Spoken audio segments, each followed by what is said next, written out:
मानवीय अधिकार के सिद्धांत या मत। मानवीय अधिकार के सिद्धांत समझने से पूर्व हमें समझना चाहिए कि आखिर मानव अधिकारों की बात क्यों की जा रही है। क्या समाज में रहने वाले किसी मनुष्य के साथ कोई शोषण किया जा रहा है? क्या उसके साथ कोई अत्याचार किया जा रहा है? क्या वह समाज में रहकर अपना विकास नहीं कर पा रहा है? समाज का विकास उसमें रहने वाले मनुष्य के विकास के बिना संभव नहीं है। अतः कोई मनुष्य अपना सर्वांगीण विकास करके ही समाज का विकास करता है और एक विकसित समाज के लिए उसमें रहने वाले मनुष्य का सर्वांगीण विकास बहुत आवश्यक है। मनुष्य के सर्वांगीण विकास के लिए आवश्यक है कि मनुष्य अपनी स्वेच्छा से, अपने मन से कोई कार्य को करे बिना किसी दबाव में। इन सब बातों को ध्यान में रखते हुए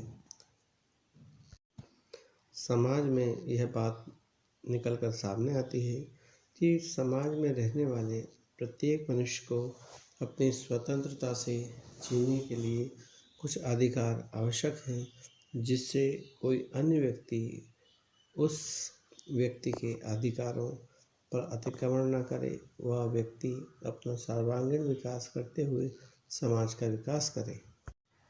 यहीं से ही मनुष्य के मानव अधिकार की बात उत्पन्न होती है। जब मानव अधिकार की बात सामने आती है तो अलग अलग स्कॉलर द्वारा समय समय पर अपने मत दिए गए हैं कि किस व्यक्ति को या समाज में रहने वाले किसी व्यक्ति को कौन कौन से अधिकार आवश्यक रूप से प्राप्त होना चाहिए। मानव अधिकार के संबंध में समय समय पर दिए गए अलग अलग मत या सिद्धांत में नेचुरल या प्राकृतिक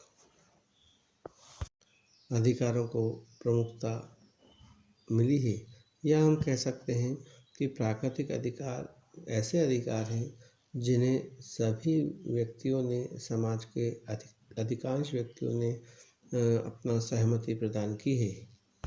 आइए हम देखते हैं मानव अधिकार के संबंध में कौन कौन से सिद्धांत या मत प्रतिपादित किए गए हैं, जिन्हें जानना हमारे लिए बहुत आवश्यक है। नैसर्गिक विधि का सिद्धांत अर्थात नेचुरल लॉ थ्योरी। मानव अधिकार के संबंध में नेचुरल विधि के सिद्धांत ने सभी युगों के कुछ महानतम विचारकों को अपनी ओर आकर्षित किया है। नैसर्गिक विधि को जन्म देने का श्रेय ग्रीक लोगों को जाता है। ग्रीक विद्वानों के पश्चात इस सिद्धांत का विकास रोमन विद्वानों द्वारा किया गया। ग्रीक में नैसर्गिक विधि को जस सिविल कहा जाता था, वहीं रोम में इस विधि को जस जेस्टियन कहा गया। बाद में इस विधि को जस नेचुरल विधि भी कहा गया। नेचुरल विधि में मानव के आचरण को नियंत्रित करने की बात कही गई, जो कि मनुष्य की प्रकृति एक तर्कसंगत एवं सामाजिक जीव के रूप में निहित है। यहाँ मानव आचरण को नियंत्रित करने से अभिप्राय ऐसा कार्य किया जाना जो सही है, युक्त है, व गलत आचरण को रोकना। नैसर्गिक विधि मनुष्य की प्रकृति की तार्किक व युक्त आवश्यकताओं पर आधारित है। नैसर्गिक विधि में न्याय के प्रारंभिक सिद्धांत थे, जो उचित तर्क का अधिदेश होता थे। उक्त सिद्धांत प्रकृति के अनुसार थे व अपरिवर्तनीय व शाश्वत थे। इस प्रकार सार्वभौमिक रूप से मान्य मानव के अधिकारों को प्राकृतिक अधिकार की संज्ञा दी गई, जो एक नैसर्गिक विधि सिद्धांत के अंतर्गत आते हैं।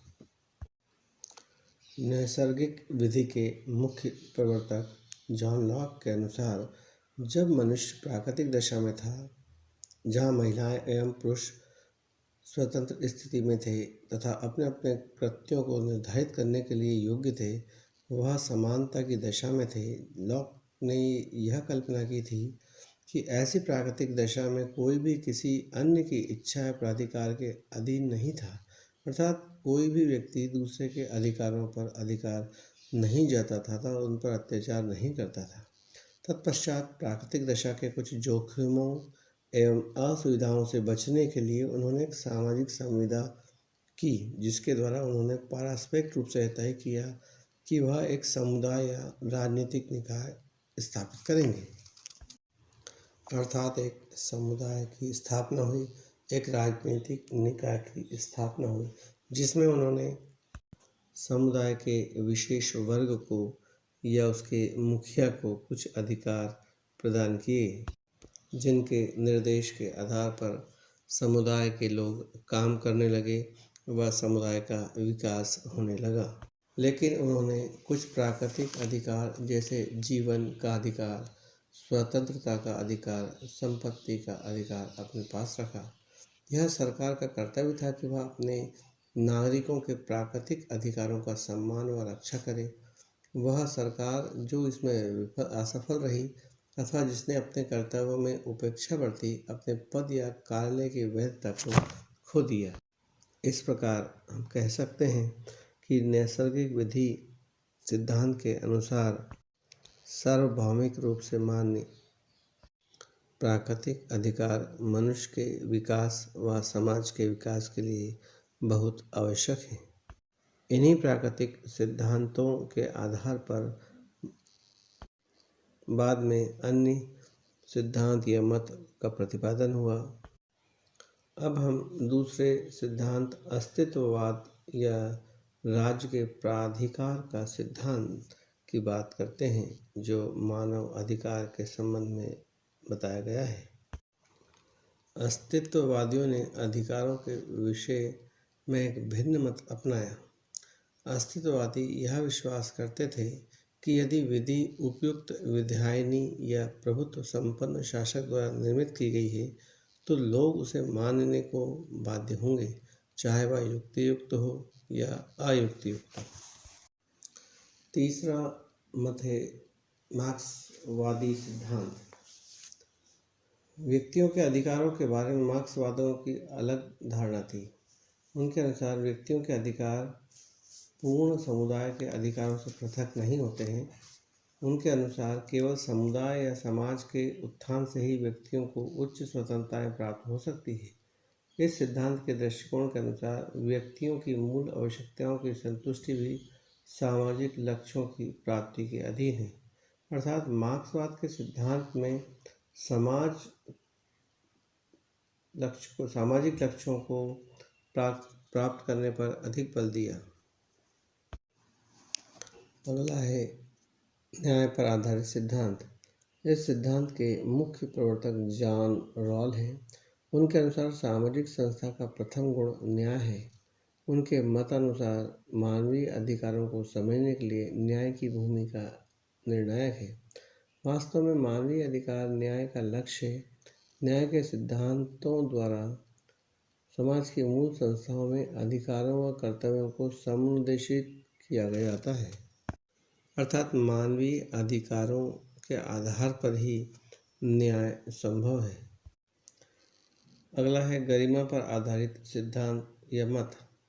इस मत के प्रवर्तक मानवीय गरिमा के संरक्षण को सामाजिक नीति का सर्वोपरि उद्देश्य मानते हैं। मूल्यों में अनुपस्थित नीति मानव गरिमा के संरक्षण पर आधारित दृष्टिकोण अपनाते हुए उनका मत है कि मानव अधिकारों की मांगे वह अधिकार समुदाय के सभी मूल्य प्रक्रियाओं में प्रभावशाली ढंग से भाग लेने वाले निर्भर करते हैं, जिनके अनुसार अंतर्निर्भर रहने वाले मूल्य हैं जिन पर मानवीय अधिकारों निर्भर करते हैं, जैसे सम्मान, भक्ति, जागृति, कल्याण, भलाई, स्वास्थ्य, कौशल, स्नेह, अनुराग, विविधता, सिधाई। अर्थात मानव अधिकार प्राप्त करके ही मनुष्य समाज में एक गरिमा की जिंदगी जी सकता है, एक मान सम्मान की जिंदगी जी सकता है, वह समाज का विकास कर सकता है। अतः मानव अधिकार जो सार्वभौमिक अधिकार हैं वह मानव को दिया जाना अति आवश्यक है। अगला है समानता के सम्मान तथा चिंता पर आधारित सिद्धांत। मानव अधिकारों का यह सिद्धांत समानता के सम्मान और चिंता पर आधारित है। इस सिद्धांत का आधार यह है कि सरकार को अपने सभी नागरिकों की समान चिंता व सम्मान करना चाहिए। इस सिद्धांत ने सामाजिक कल्याण के लिए राज्य हस्तक्षेप के विचार का भी अनुमोदन किया।